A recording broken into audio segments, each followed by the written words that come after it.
안녕하세요, 여러분. 시대에듀 사회통합 프로그램 종합평가 실전 모의고사 문제집이 개정되어서 출판이 되었는데요. 1회 문제부터 한번 살펴보도록 하겠습니다.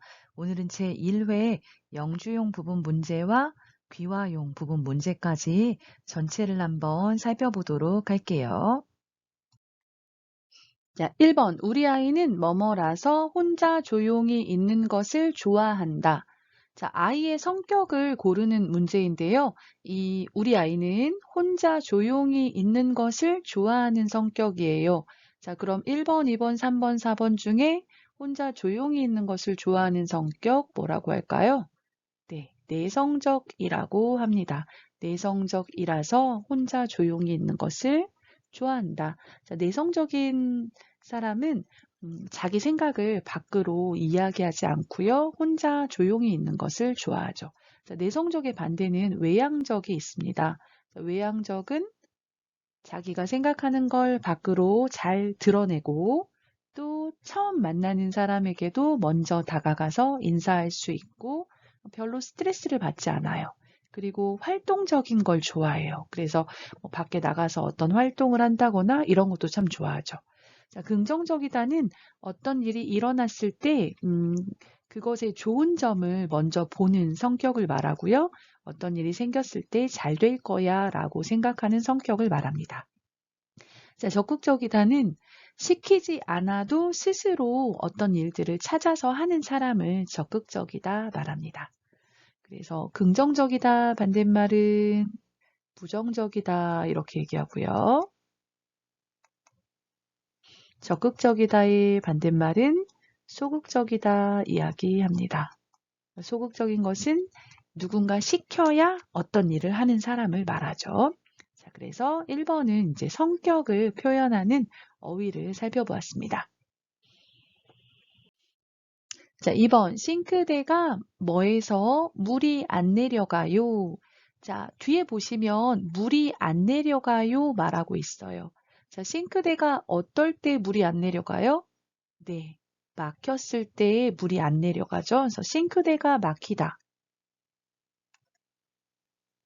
또 여러분 3단계 책에 보시면 뭐 변기가 막히다. 또 사용할 수 있는 게 세면대가 막히다. 이렇게 사용할 수가 있겠습니다. 그래서 막히다에다가 이유에 아서 어서 써서 막히다, 막혀서 이렇게 사용하면 되겠습니다. 자, 일본의 새에서도 여러분이 알아두시면 좋겠어요. 자, 벽에서 물이 새다 이렇게 사용합니다. 비가 왔는데 벽에서 물이 뚝뚝뚝 떨어져요. 벽에서 물이 새다 이렇게 말하죠. 그래서 이번의 답은 2번이 되겠습니다. 3번 연말에는 한 해를 돌아보며 회사 동료들이나 가족들과 모여서 이것을 한다. 자, 여기서 중요한 건 연말이라는 단어인 것 같아요. 자, 연말. 1년의 끝을 말하죠. 보통 12월을 말합니다. 12월. 연말에는 한 해를 돌아보며 1년을 돌아보면서 회사 동료들이나 가족들과 모여서 모임을 합니다. 어떤 모임을 합니까? 동창회, 반상회, 송년회, 야유회. 자, 1년 마지막에 1년을 잘 살았던 것을 축하하면서 파티를 해요. 그걸 송년회라고 하죠. 올해 수고했어요. 1년 잘 가요 파티하죠. 송년회라고 합니다. 그래서 3번은 송년회를 한다. 이렇게 답을 찾으면 되겠습니다. 자, 그러면 동창회는 뭔가요? 동창회. 동창회는 같은 학교를 졸업한 사람의 모임입니다.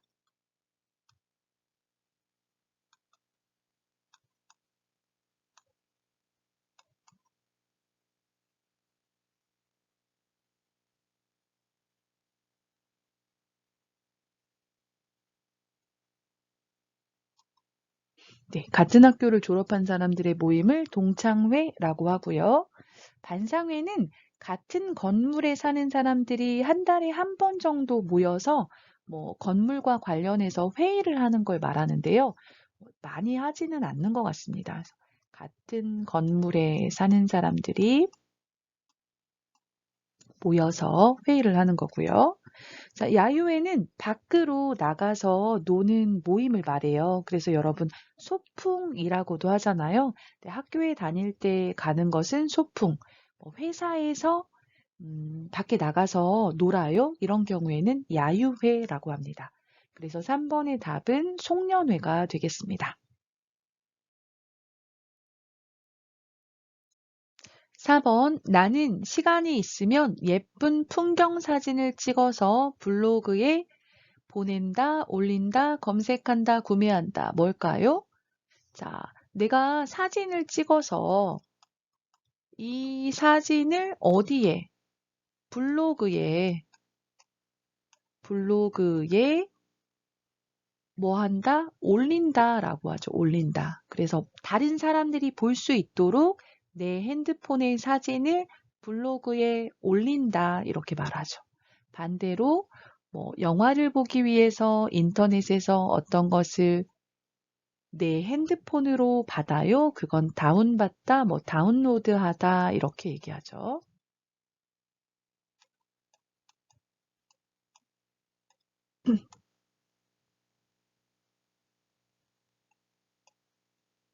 자, 보낸다. 보내다는 보통 이메일을 보낸다, 이메일을 보내다 이렇게 말하죠. 자, 검색하다는 인터넷에서 찾는 것을 말해요. 그래서 보통 정보를 검색하다 이렇게 말합니다. 자, 구매한다, 구매하다는 물건을 사다예요. 그래서 사다 또는 구입하다 의 의미라고 알아두시면 되겠습니다.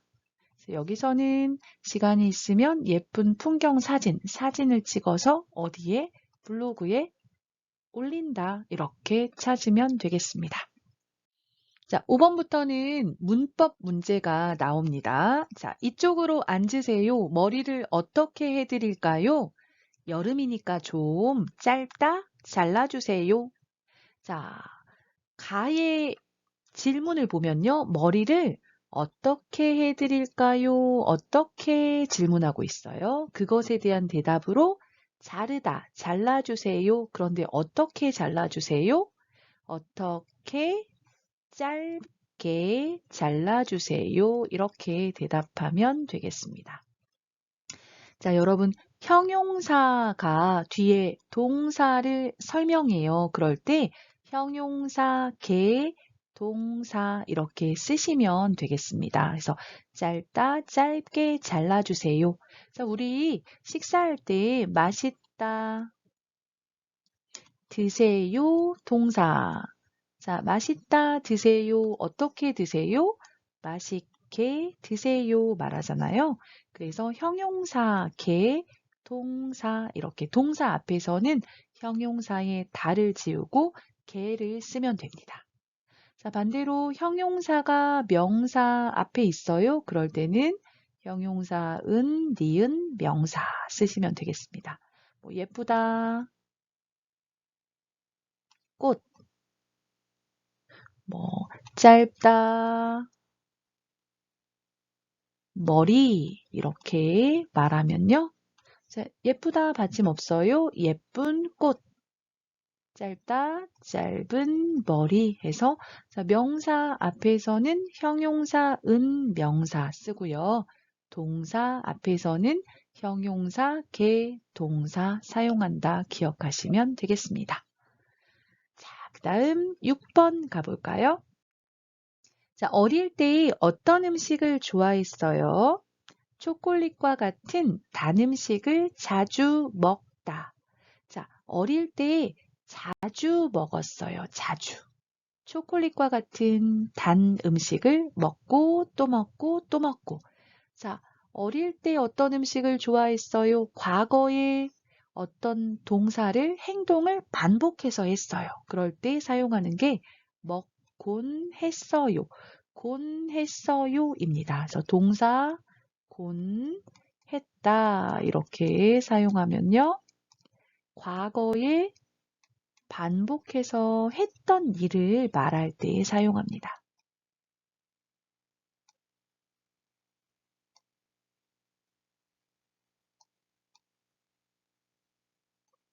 자, 지금은 하지 않아요. 과거에 했어요. 하고 또 하고 또 하고 또 했어요.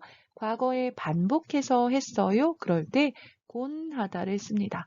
그래서 어릴 때는 초콜릿을 먹고 자주 먹었어요. 자주 먹곤 했어요. 쓰면 되겠습니다. 자, 7번 의사 선생님께서 뭐라고 하셨어요? 감기가 심하니까 약을 먹고 푹 쉬다 하셨어요. 자, 의사 선생님이 말씀하셨어요. 나에게. 감기가 심하니까 약을 먹고 푹 쉬세요. 이렇게 말한 거죠. 쉬세요. 환자에게 푹 쉬세요 말했어요. 자, 그 말을 듣고 내가 다른 사람에게 전달해요. 자, 7번은 간접화법을 찾는 문제예요. 자, 간접화법 중에서 어떤 것을 사용해야 할까요? 그건데요. 자, 여기서는 대화의 내용을 보니까 약을 먹고 푹 쉬세요. 이렇게 말했어요. 그쵸? 명령이죠, 명령. 쉬세요, 명령. 자, 명령 간접화법을 말할 때 어떻게 합니까? 자, 동사 으라고 하다 사용하죠. 그래서 답은 4번 쉬라고 하셨어요가 됩니다. 자, 간접화법을 살펴보고 넘어가겠습니다. 자, 쉬냐고, 냐고하다는 의문형 간접화법이에요. 그래서 쉬다, 요 질문했어요. 그러면 쉬냐고 하다. 자, 쉰다고 하다는 평서문 간접화법이죠. 쉬어요. 평서문의 간접화법이에요. 그래서 동사 는다고 하다, 니은다고 하다 해서 쉬어요 말할 때 쉰다고 하다 말하죠. 자, 자고 하다는 동사에 자고 하다 쓰는데요. 이것은 청유, 같이 뭐뭐 해요. 또는 쉽시다, 쉴까요? 이런 거죠. 그래서 같이 쉬어요. 같이 쉽시다. 이런 경우에 간접화법 쉬자고 하다. 청유형입니다. 그래서 여기서는 의사 선생님이 환자에게 감기가 심하니까 약을 먹고 푹 쉬세요. 명령을 했어요. 그래서 답은 쉬라고 하다가 되겠습니다. 8번 어제 본 영화는 어땠어요? 너무 재미있어서 배꼽이 빠지다 웃었어요. 자, 웃었어요. 얼마나 웃었어요? 배꼽이 빠질 만큼 웃었어요. 그래서 얼마나에 대한 대답을 할 때 을 정도로로 대답을 합니다. 그래서 정도를 나타내는 건데요. 얼마나 웃었어요? 배꼽이 빠질 만큼, 배꼽이 빠질 정도로 웃었어요. 이렇게 대답을 합니다. 그래서 실제 배꼽이 빠지지는 않았어요. 근데 그것하고 비슷한 정도로 웃었다. 이런 얘기니까 배꼽이 빠질 정도로 웃었습니다. 이렇게 보시면 되겠습니다. 자, 9번. 친구가 기다리고 있어서 수업이 끝나자마자 빨리 가다. 자, 1번 빨리 가고네요. 2번 빨리 가야 돼요. 3번 빨리 가지 못해요. 4번 빨리 가기 때문이에요. 자, 친구가 기다리고 있어요. 그래서 수업이 끝나자마자는 끝나고 바로 그 말이죠. 끝나고 바로 빨리 가야 돼요. 이렇게 말해야 되겠습니다. 늦게 가면 안 돼요. 빨리 가야 돼요. 그래서 답은 빨리 가야 돼요. 2번이 되겠습니다. 자, 10번. 극장 앞에 사람이 많은 걸 보니 저 영화가 재미있다. 자, 극장 앞에 사람이 많은 것을 보고 추측을 하는 거죠. 추측. 아마 저 영화가 재미있을 거예요. 추측을 하는 거예요. 그래서 뒤에는 이제 추측 표현이 나와야 되겠습니다. 자, 1번부터 4번까지 보면 추측 표현이 있는 것이 1번이죠. 저 영화가 재미있나 봐요. 동사 나 보다, 형용사 은가 보다, 추측할 때 사용하죠. 동사 나 보다, 형용사 은가보다는 추측 표현입니다. 그래서 극장 앞에 사람이 많은 것을 보고 보니까 이유 그걸 보고 추측해요. 저 영화가 재미있나 봐요. 아마 재미있는 것 같아요. 이렇게 말하고 있습니다. 자, 이번에 을 뻔했어요는 어떤 일이 일어날 것 같았지만 일어나지 않았어요. 그럴 때 사용하거든요. 조금만 잘못했으면 그 일이 일어날 수 있었어요. 이럴 때도 사용합니다. 그래서 뭐 교통사고가 날 뻔했어요. 이렇게 많이 사용하죠.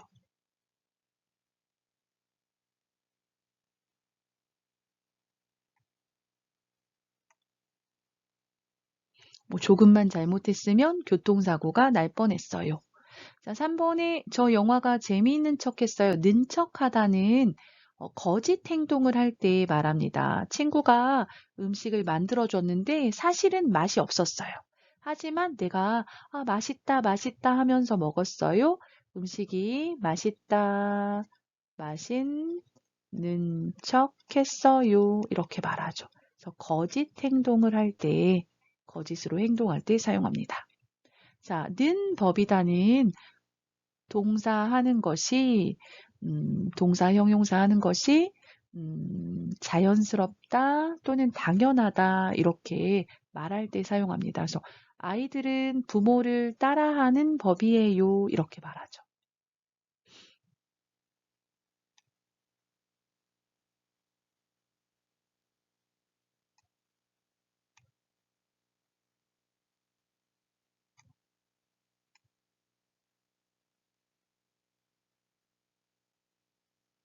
그래서 여기서는 앞에 상황을 보고 뒤에 상황을 추측하기 때문에 저 영화가 재미있나 봐요 해서 추측의 표현을 사용하시면 되겠습니다. 자, 11번. 다음을 한 문장으로 알맞게 연결한 것을 고르시오. 자, 11번과 12번이 한 문장으로 연결하기인데요. 자, 대기업에 지원하다 열심히 준비하고 있다. 자, 이 두 문장을 한 문장으로 연결을 하는 거죠. 자, 열심히 준비하고 있어요. 왜? 목적이 뭐예요? 열심히 준비해서 뭐 할 거예요? 대기업에 지원할 거예요. 그래서 목적을 나타내는 기위해서를 쓰면 되겠습니다. 그래서 목적을 나타내는 기위해서를 써서 대기업에 지원하기 위해서 열심히 준비하고 있어요. 왜 열심히 준비해요? 준비하는 목적이 뭐예요? 대기업에 지원할 거예요. 그래서 답은 1번이 되겠습니다. 12번. 주말에 근무하다 평일에 쉬다 괜찮다. 자, 이 사람은 주말에 근무해요. 그리고 주말에 쉬어야 하는데 근무해요. 그러니까 어때요? 대신 평일에 쉬어요. 그래서 괜찮아요. 이렇게 말하는 거죠. 그래서 주말에 근무하고 대신 평일에 쉬다. 그래서 괜찮다. 이런 의미로 문장을 만들어야 돼요. 그래서 3번에 주말에 근무하는 대신에 평일에 쉬니까 괜찮다로 문장을 만들면 되겠습니다. 동사, 형용사의 는 대신에 은 대신에를 쓰면요. 앞선 행동에 대해서 보상이나 대체를 나타낼 때 사용하거든요. 그래서 동사, 는 대신에 또 형용사, 은 대신에 사용해서 앞선 행동에 대한 보상 또는 그것에 대해서 다른 것으로 바꿔요. 대체 이런 것들을 나타낼 때 사용합니다. 그래서 여기서는 는 대신에를 사용해서 주말에 근무하는 대신에 평일에 쉬니까 괜찮다, 괜찮습니다. 이렇게 말하면 되겠습니다. 자, 13번, 14번 문제는 다음 괄호에 알맞은 것을 고르시오입니다. 그래서 지문을 읽고 알맞은 표현을 찾아서 문장을 완성하면 되겠습니다. 자, 지문을 먼저 읽어보겠습니다. 사회생활을 하면서 여러 사람을 만나다 보면 갈등이 생기기도 하고 생각하지 못한 문제가 생겨서 상처를 받는 일도 자주 생긴다. 그래서 요즘 그동안 관계가 불편했던 사람이나 오랫동안 연락을 하지 않은 사람과 괄호 인맥 다이어트를 하는 사람들이 늘고 있다고 한다. 그렇지만 이런 생각으로 사람들을 쉽게 정리하다 보면 곁에 남는 친구가 모두 없어져 버릴 수 있다는 것을 기억해야 한다. 자, 괄호에 들어가는 표현으로 1번 다시 연락하는 것을 뜻하는, 2번 관계를 정리하는 것을 의미하는, 3번 새로운 관계를 만드는 것을 뜻하는, 4번 갈등을 빨리 해결하는 방법을 의미하는. 자, 한번 볼게요. 사회생활을 하면서 우리가 뭐 직장에 다녀요. 그런 경우 사회생활을 하다 이렇게 말하죠. 사회생활을 하면서 여러 사람을 만나다 보면 갈등, 직장에 다니면서 뭐 집 밖에 나가서 뭐 학교에 다니면서 우리가 원하지 않는 사람과도 관계를 맺으면서 살도록 되어 있어요. 그쵸? 그때 갈등이 생긴다 하면 서로 입장이나 이해가 대립이 돼서 충돌하는 경우 갈등이라고 해요. 그래서 뭐 부부가 서로 마음이 안 맞고 충돌을 하면 부부 갈등, 뭐 시어머니와 며느리가 의견이 맞지 않고 부딪혀요. 그러면 뭐 고부 갈등 이런 표현들도 있죠. 자, 근데 사회생활을 하면서도 마음에 맞지 않는 사람들을 만나면 갈등이 생길 수가 있죠. 생기기도 하고 또 생각하지 못한 문제가 생겨서 상처를 받는 일도 자주 생긴다. 상처를 받다는 내 마음이 아파요. 속상해요. 그런 것들을 얘기하죠. 자, 그래서 요즘 그동안 관계가 불편했던 사람이나 또는 오랫동안 연락을 하지 않은 사람과 인맥 다이어트를 하는 사람이 있다. 인맥 다이어트를 하는 사람들이 늘고 있다. 어떤 인맥 다이어트? 인맥 다이어트가 무엇인가 보면 되겠죠. 자, 인맥 하면 보통 여러분이 다른 사람과 관계를 맺고 있어요. 그런 인간관계로 맺어진 그런 것들을 인맥이라고 합니다. 그래서 뭐 보통은 정계, 재계, 학계 또는 뭐 지연이나 학연 이런 것들로 이루어진 사람들의 관계를 말하는데요. 다이어트 뭐예요, 여러분? 다이어트? 다이어트는 보통 뚱뚱할 때 살을 빼다 그런 의미로 운동도 하고 먹는 양도 줄여서 살이 빠지도록 하는 걸 다이어트라고 하죠. 그럼 인간관계도 다이어트를 한다는 거예요. 그리고 뒤에 보면 좀 더 설명이 나옵니다. 자, 그렇지만 이런 생각으로 사람들을 쉽게 정리하다 보면, 자, 인맥 다이어트 뭐예요? 사람들을 정리하다, 이런 표현이 이게 같은 의미인 거죠. 자, 이렇게 사람들을 쉽게 정리하다 보면 옆에 남는 친구가 모두 없어져 버릴 수 있다는 것을 기억해야 한다 말이 있는데요. 자, 여기서 보면 인맥 다이어트에 대한 설명을 고르면 되고요. 이것은 사람들을 정리하다라는 의미로 알 수가 있겠죠.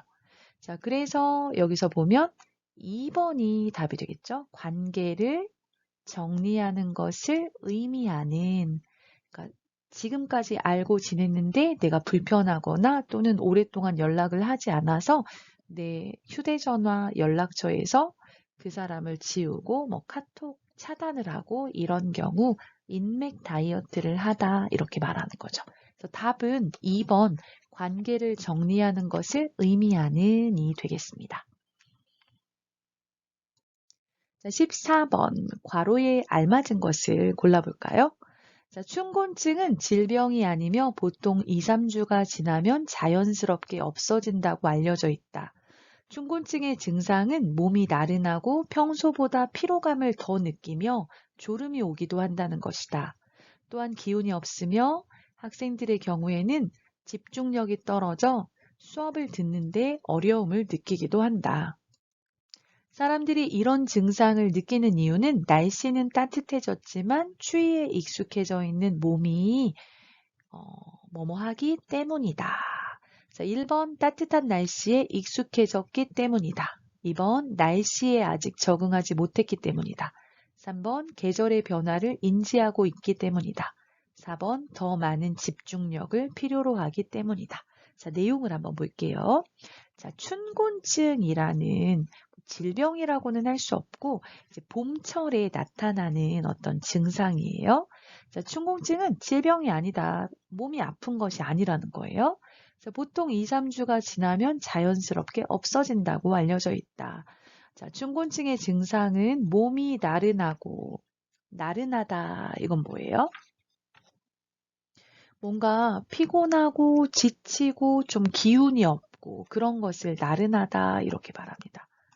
지치다, 좀 기운이 없다 그럴 때 나른하다 말하는데요. 여러분 봄철에 보면 좀 졸려요. 그쵸? 몸이 나른하다는 뭔가 졸린 느낌이 있어요. 그럴 때 나른하다 이렇게 말합니다.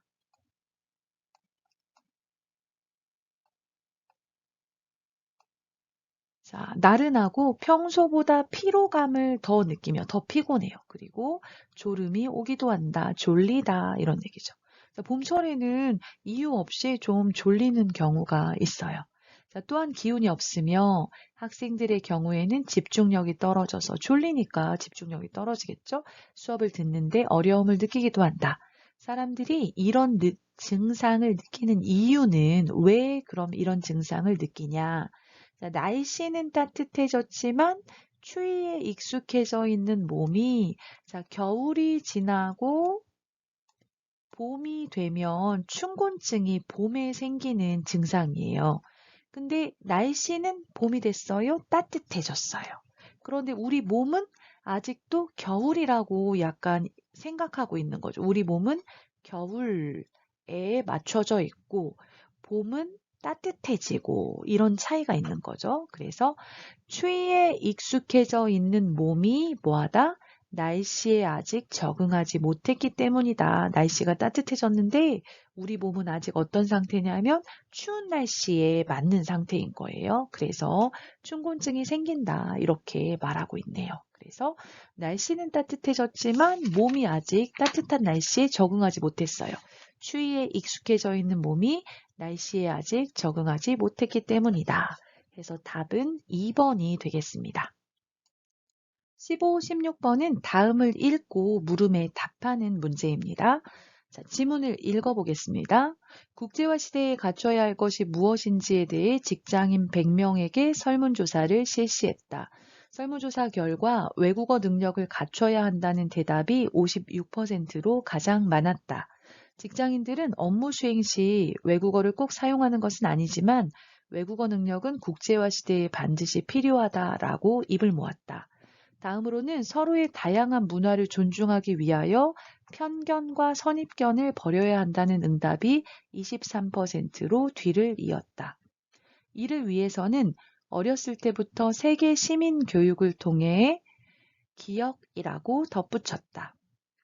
마지막으로 국제화 시대에 갖춰야 할 것은 국제사회에 대한 배경 지식이라는 대답도 있었다. 이를 통해 국제화 시대에 갖춰야 할 것으로 외국어 능력을 가장 중요하게 생각한다는 것을 알 수 있었다. 자, 15번은 윗글의 제목으로 가장 알맞은 것을 고르시오라는 문제예요. 그래서 이 글의 제목, 이 글의 주제가 무엇인지 고르는 거죠. 자, 보시면 첫 번째 줄에 보면 국제화 시대에 갖춰야 할 것이 무엇인지에 대해서 직장인 100명에게 설문조사를 실시했다 이렇게 말했어요. 그리고 마지막 보면 국제화 시대에 갖춰야 할 것으로 외국어 능력을 가장 중요하게 생각한다는 것을 알 수 있었다 해서 이 글의 제목은 보면 1번 국제화 시대와 다문화 사회, 2번 국제화 시대에 필요한 능력, 3번 국제화 시대를 위한 조기 교육, 4번 국제화 시대를 살기 위한 노력 이렇게 되어 있는데요. 자, 여기서는 국제화 시대에 갖춰야 할 것이 무엇인지 말하고 있으니까 뒤에도 보면 국제화 시대에 갖춰야 할 것으로 해서 말하고 있잖아요. 그래서 2번에 국제화 시대에 필요한 능력 이렇게 고르시면 되겠습니다. 국제화 시대에 어떤 능력을 가지고 있어야 되냐, 어떤 능력을 갖춰야 하느냐 그런 것들을 이야기하고 있는 거죠. 그래서 답은 15번에 2번이 되겠습니다. 자, 16번은 윗글의 기억에 들어갈 내용으로 알맞은 것을 고르는 거예요. 1번 외국어를 구사해야 한다. 2번 배경 지식을 공부해야 한다. 3번 다양한 문화를 경험해야 한다. 4번 직장인에게 설문조사를 해야 한다. 자, 내용을 한번 살펴볼게요. 자, 국제화 시대에 갖춰야 할 것, 국제화 시대에 인재가 가져야 하는 어떤 능력 말하는 거죠. 자, 국제화 시대에 갖춰야 할 것이 무엇인지에 대해서 직장인 100명에게 회사에 다니는 사람 100명에게 설문조사를 했어요. 자, 설문조사 결과 외국어 능력을 갖춰야 한다는 대답이 56%로 1위, 가장 많았다. 자, 직장인들은 업무 수행은 뭐냐면 하다 그 말이에요. 그래서 어떤 내가 회사 일을 처리하다, 일을 하다 그런 얘기죠. 일을 하다 또는 일을 처리하다 이렇게 생각하시면 될 것 같아요. 업무 수행 시 일을 처리할 때 외국어를 꼭 사용하는 것은 아니지만 외국어 능력이 국제화 시대에 반드시 필요하다. 뭐 일할 때 꼭 외국어를 쓰는 건 아니지만 그래도 외국어 능력이 필요하다라고 입을 모았다 말했는데요.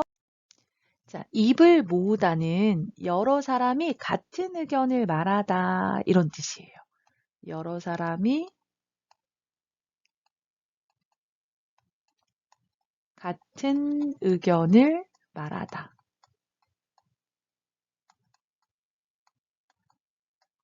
그러니까 여러 사람들이 외국어 능력이 필요하다 이렇게 같은 의견을 말했다는 거죠. 자, 다음으로는 했으니까 두 번째 얘기하는 거죠. 서로의 다양한 문화를 존중하기 위하여 편견과 선입견을 버려야 한다는 응답이 23%로 뒤를 이었다. 두 번째라서 다음으로는 뒤를 이었다 이렇게 말했고요. 자, 편견하면 한쪽으로 치우쳐서 공정하지 못한 생각. 뭐 예를 들면 키가 작은 사람은 농구를 못할 거라는 편견이 있다. 키가 작아도 농구를 잘하는 사람도 있어요. 그렇죠? 선입견도 비슷합니다. 어떤 사실이나 사람에 대해서 자세히 판단하지 않고 미리 뭐뭐뭐 할 것이다 라고 가지고 있는 잘못된 생각을 선입견이라고 합니다. 자, 근데 서로 다양한 문화를 존중하기 위해서 편견, 선입견을 버려야 한다 말했어요. 자, 이를 위해서 뭘 하기 위해서? 다양한 문화를 존중하기 위해서 어렸을 때부터 세계 시민 교육을 통해서 뭐뭐다고 덧붙였다. 어떻게 해야 돼요? 외국어를 구사해야 된다. 이건 첫 번째라서 아니죠. 배경 지식을 공부해야 한다? 아니죠. 다양한 문화를 경험해야 한다? 자, 다양한 문화를 존중하기 위해서 할 수 있는 것 뭘까요? 다양한 문화를 경험해야 한다가 되겠죠.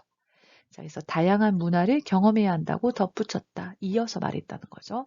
자, 마지막으로 이건 세 번째입니다. 마지막으로 국제화 시대에 갖춰야 할 것은 국제사회에 대한 배경 지식이다라는 대답도 있었다. 그러니까 여기 배경 지식을 공부해야 된다. 이건 세 번째죠.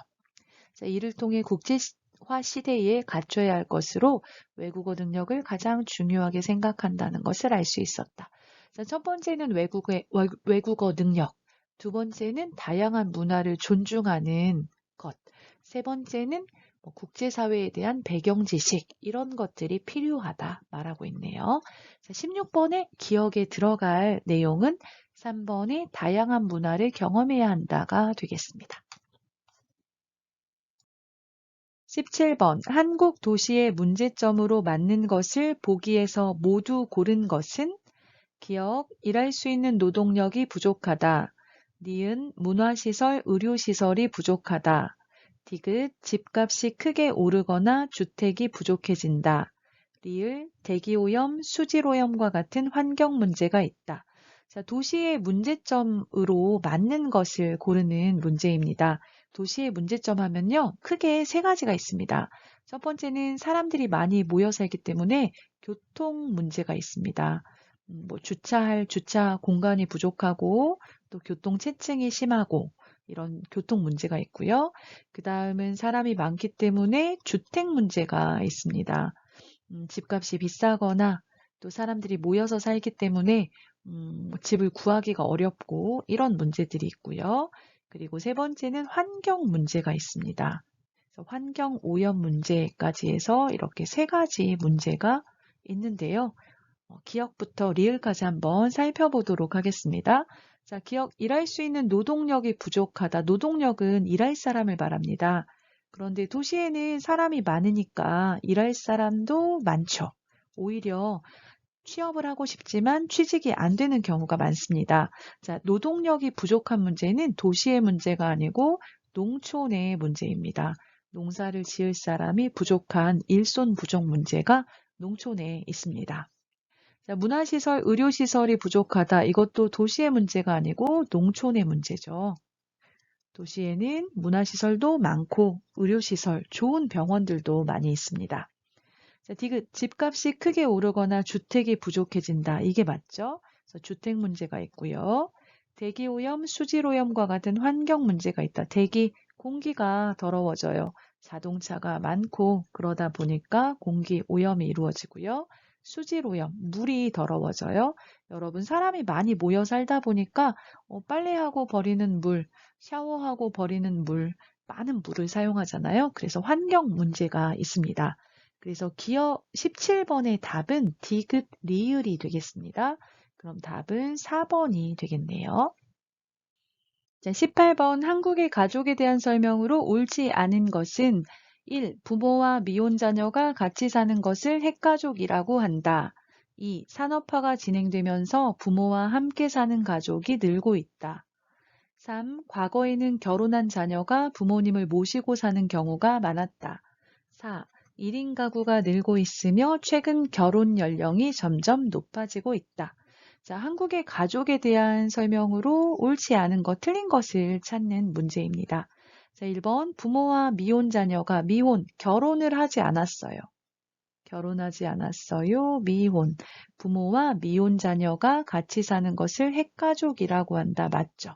그래서 한국의 많은 가족 형태 중에 하나입니다. 핵가족이요. 자, 이번 산업화가 진행되면서 부모와 함께 사는 가족이 늘고 있다. 이게 틀렸죠.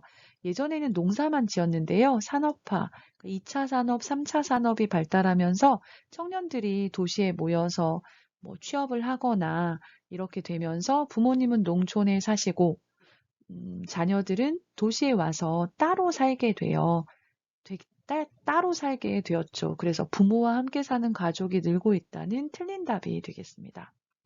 자, 3번, 과거에는 결혼한 자녀가 부모님을 모시고 사는 경우가 많았다. 이 과거에는 결혼한 자녀가 그것도 장남, 첫째 아들이 부모님을 모시고 살았습니다. 그래서 부모님과 자녀와 또 손자, 손녀까지 3대가 함께 살았는데요. 이런 가족의 형태를 확대 가족이라고 합니다. 과거에 많았죠. 자, 4번 1인 가구가 늘고 있으며 최근 결혼 연령이 점점 높아지고 있다. 자, 1인 가구 혼자 사는 사람들이 늘고 있어요. 그쵸? 그리고 최근 결혼 연령, 결혼하는 나이가 점점 많아지고 있습니다. 맞죠? 그래서 18번에 옳지 않은 답은 2번이 되겠습니다. 자, 19번 한국에서 태극기를 달아야 하는 국경일에 해당하는 것을 보기에서 모두 고른 것은 기억 설날, 니은 어버이날, 디귿 광복절, 리을 제헌절, 미음 한글날, 비읍 성탄절. 자, 한번 찾아볼까요? 설날 아니죠? 음력 1월 1일인데요. 한국의 명절이지만 태극기를 달지는 않습니다. 자, 어버이날 5월 8일이죠. 부모님께 감사하는 날인데요. 이날도 태극기를 달지 않습니다. 자, 광복절 태극기를 달죠. 8월 15일로 일본의 지배를 받다가 독립한 것을 기념하는 날입니다. 자, 리을 제헌절 이것도 태극기를 다는 날입니다. 7월 17일로 한국 최초로 헌법이 만들어진 날이 1948년 7월 17일이에요. 그래서 헌법을 만든 것을 기념하는 날입니다. 헌법을 제정했어요. 그걸 기념하는 날이죠. 자, 한글날도 태극기를 달아야 되겠죠? 10월 9일입니다. 세종대왕이 한글을 만들었어요. 그걸 기념해서 한글날로 축하하고 있습니다. 자, 비읍 성탄절, 예수님 생일인데요. 이날 태극기를 달지는 않습니다. 그래서 태극기를 달아야 하는 국경일, 국가경축일은 광복절, 제헌절, 한글날 이렇게 세 가지가 되겠습니다. 그럼 정답은 디귿, 리을, 미음 4번이 되겠네요. 자, 20번 보겠습니다. 한국의 보육제도에 대한 설명 중 옳은 것은 1. 아이 행복카드로 보육비, 유아학비를 지원하고 있다. 2. 아이 행복카드는 은행 방문을 통해서만 신청할 수 있다. 3. 만 7세 이상의 아동이 있는 가정에 아동수당을 지원한다. 4. 취약전 자녀를 집에서 양육하는 경우에는 지원받을 수 없다. 자, 한국의 보육제도에 대한 설명 맞는 것 찾아보겠습니다. 자, 아이행복카드로 보육비, 유아학비를 지원하고 있다. 1번이 맞네요. 그쵸? 자, 아이행복카드를 만들어서 이 아이행복카드로 어린이집에 다니는 경우에는 어린이집 보육비를 카드로 결제하면 국가에서 그 보육비를 내주고요.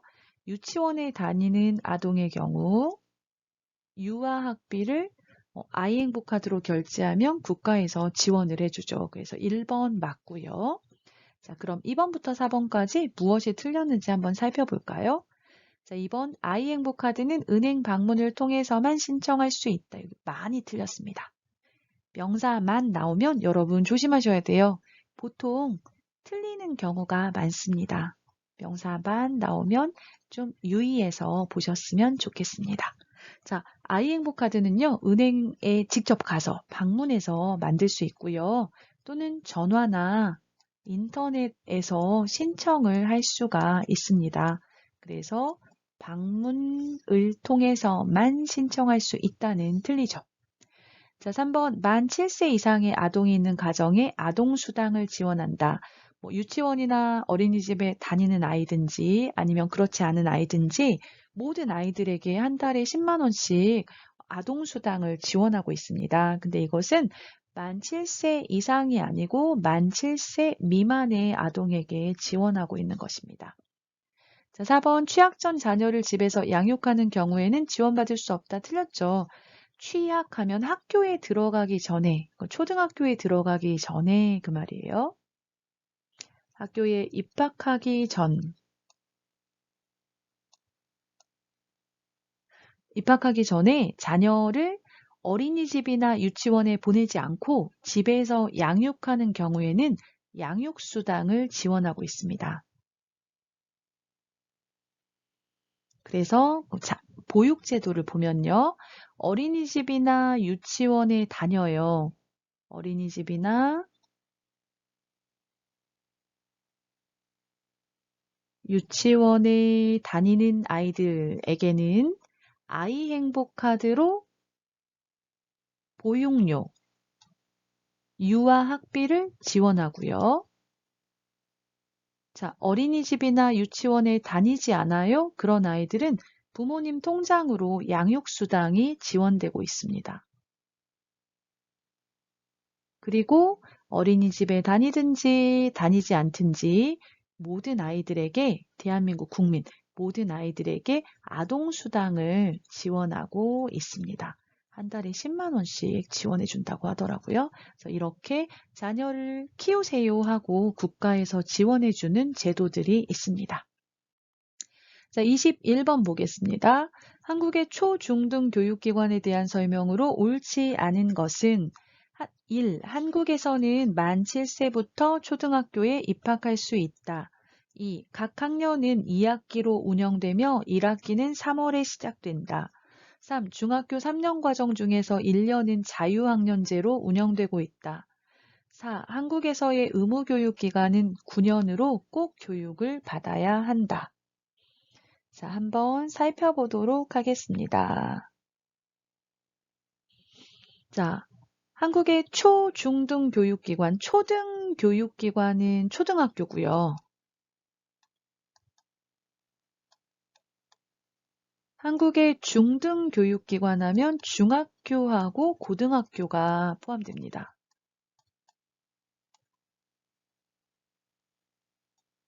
그래서 21번의 문제는 초등학교, 중학교, 고등학교 전체에 대한 이제 문제입니다. 자, 그러면 한번 살펴보겠습니다. 자, 한국에서는 만 7세부터 초등학교에 입학할 수 있다. 이것이 틀렸습니다. 만 7세가 아니라 만 6세부터 초등학교에 입학할 수 있습니다. 여러분, 우리 책에 나오는 교육 파트에서는요, 만 나이가 나오면 실제 한국 나이에서 마이너스 2, 2살을 빼야 교육에서 말하는 만 나이가 됩니다. 그래서 만 7세라고 하면 9세를 말하는 거예요. 만 7세라고 말하면 이거는 더하기 2 하면요. 몇 살이에요? 9세. 9살, 9살을 말하는 거거든요. 그래서 9살이 아니고 우리 초등학교에 들어가는 나이는 8살이잖아요. 그러니까 만 6세인 거죠. 만 6세에다가 플러스 2 하면 8살이 되니까요. 한국에서는 7세, 만 7세가 아니고 만 6세부터 초등학교에 입학할 수 있다입니다. 그래서 틀린 답은 1번이고요. 자, 각 학년은 2학기로 운영되며 1년은 2학기로 운영되고 한국에서 1학기는 3월에 시작되는 것이 맞습니다. 9월에 시작하는 나라들도 많이 있어요. 그런데 한국은 3월에 시작합니다. 자, 3번 중학교 3년 과정 중에서 1년은 자유학년제로 운영되고 있다. 네, 자유학년제로 운영되면서 1년 동안 중간시험이나 기말시험이 없고 여러 가지 체험, 또 토론 이런 것들을 하면서 자유롭게 1년을 이제 공부할 수 있도록 만들었죠. 그걸 자유학년제라고 합니다. 자, 4번 한국에서는 의무교육기관은 9년으로 꼭 교육을 받아야 한다. 맞습니다. 초등학교 6년 그리고 중학교 3년은 꼭 교육을 받아야 돼요. 그래서 9년이 의무교육 기간입니다. 이 기간에 아이를 학교에 보내지 않으면 여러분 이제 조사를 받을 수가 있고 또 과태료를 낼 수가 있습니다.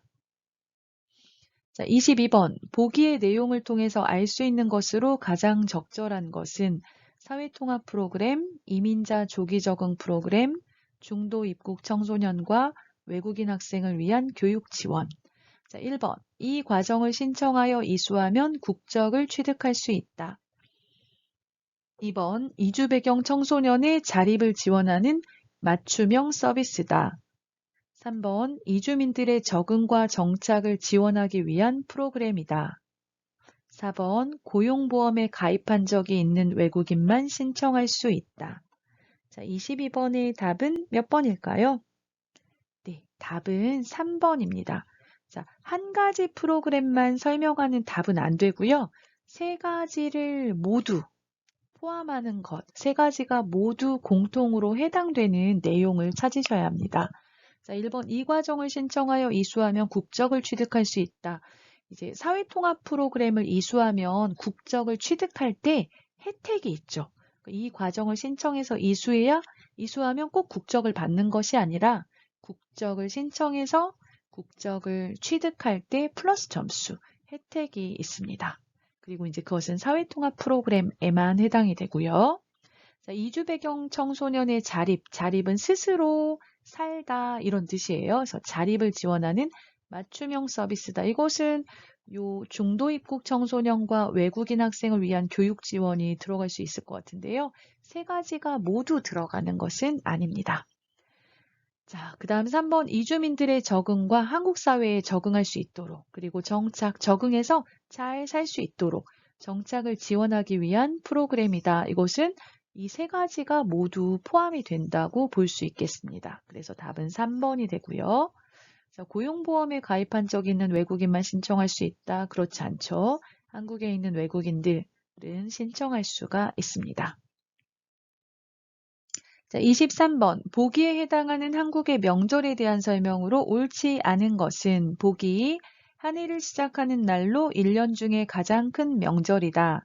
집집마다 가래떡을 납작하게 썰어서 끓인 음식을 먹는다. 자, 1번 이날에는 대체로 아이들에게 설빔을 입힌다. 2번 집안의 어른들께 큰 절을 올리고 덕담을 나눈다. 3번 일반적으로 이날 전에 미리 조상의 묘지를 벌초한다. 4번 가족과 친척들이 모두 함께 모여 윷놀이를 즐긴다. 자, 보기에서 말하는 한국의 명절이 무엇인지 한번 봅시다. 자, 한 해를 시작하는 날이다. 그럼 1월 1일, 음력 1월 1일 뭐예요? 네, 설날을 말하고 있습니다. 한 해를 시작하는 날로 1년 중에 가장 큰 명절이다. 자, 이날 집집마다 가래떡을 납작하게 썰어서 끓인 음식을 먹는다. 자, 가래떡을 납작하게 썰어서 끓인 음식, 이거 뭐예요? 떡국이죠, 떡국. 자, 떡국을 먹는 날, 한 해를 시작하는 날, 언제예요? 네, 맞습니다. 설날입니다. 그러면 설날에 대한 설명으로 옳지 않은 것을 고르면 되겠네요. 자, 1번. 이날에는 대체로 아이들에게 설빔을 입힌다. 설빔은 새 옷을 말합니다. 자, 설날이 되기 전에 부모님이 예쁜 옷을 사서 선물해 주죠. 맞습니다. 자, 집안의 어른들께 큰 절을 올리고, 자, 세배를 해요. 큰 절을 올리고 세배를 하고 덕담을 나눈다. 건강하세요. 오래오래 사세요. 맞죠? 자, 3번 일반적으로 이날 전에 미리 조상의 묘지를 벌초한다. 맞나요? 네, 아닙니다. 자, 벌초는 언제 해요? 추석 때 합니다. 추석 전에. 네, 조상의 묘지가 있죠. 조상의 묘지가 있는데요. 네, 조상님을 예전에는 매장을 많이 했습니다. 근데 이 조상의 묘지에 봄, 여름, 가을, 추석은 가을에 있잖아요. 그래서 봄부터 날씨가 따뜻해지면서 풀이 잔뜩 자라나게 됩니다. 그래서 그 묘지가 깨끗하지가 않은 거죠. 근데 추석 때 이 묘지에 가서 조상님께 이제 차례를 지내잖아요. 그래서 그 묘지에 추석 때 가기 전에, 그러니까 추석 한 주, 두 주 전에 어, 미리 가서 그 묘지를 깨끗하게 청소를 해주는 거예요. 묘지를 깨끗하게 청소를 해서 추석 때 갈 수 있도록 하는 거죠. 자, 그래서 미리 가서 깨끗이 청소를 하고 추석 때는 가서 이제 차례를 지내고 하는 거죠. 자, 그래서 3번은 설날에 대한 설명이 아니고요. 추석에 대한 설명입니다. 자, 4번 가족과 친척들이 모두 함께 모여서 윷놀이를 즐긴다. 자, 명절에 하는 놀이, 특히 설날에 하는 놀이로 윷놀이가 있습니다. 맞습니다. 그래서 23번에 옳지 않은 답은 3번이 되겠습니다. 자, 24번 한옥에 대한 설명으로 옳은 것은 1. 냉방장치인 온돌과 난방장치인 대청마루를 가지고 있다. 2. 햇볕이 잘 들어오도록 동쪽으로 바라보고 지은 집을 선호했다. 3. 집 뒤에 산이 있고 집 앞에 강이 있는 집을 좋은 집이라고 생각했다. 4. 지붕의 재료에 따라 양반이 살던 초가집과 서민이 살던 기와집이 있다. 자, 한번 살펴보겠습니다. 한국 전통집, 한옥에 대한 설명으로 옳은 것을 고르면 되겠는데요. 자, 1번 냉방장치인 온돌. 온돌은 방을 따뜻하게 해요. 냉방장치가 아니고 난방장치죠. 난방장치인 온돌과. 자, 대청마루는 여름에 시원하게 보낼 수 있었어요. 그래서 대청마루가 난방장치가 아니고 냉방장치라고 생각할 수 있겠습니다. 그래서 틀렸죠.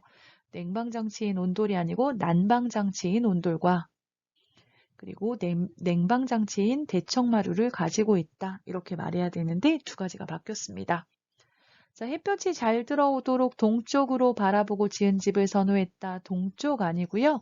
남쪽 집을 선호했습니다. 그래서 집을 지을 때 남쪽, 남향으로 집을 지었습니다. 자, 3번 집 뒤에 산이 있고 집 앞에 강이 있는 집을 좋은 집이라고 생각했다.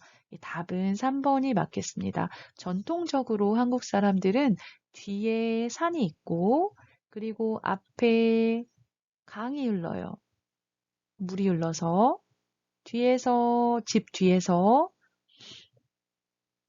집 뒤에서 나무를 해다가 이제 불을 뗐어요. 온돌에다가 불을 떼고요.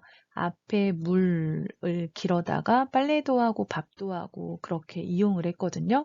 그래서 이렇게 뒤에 산이 있고 앞에 물이 있는 이런 장소에 집을 지었는데 이런 집을 좋은 집, 또 이런 자리를 좋은 자리라고 생각했어요. 그래서 우리 책에 보시면 명당이라고 나오거든요.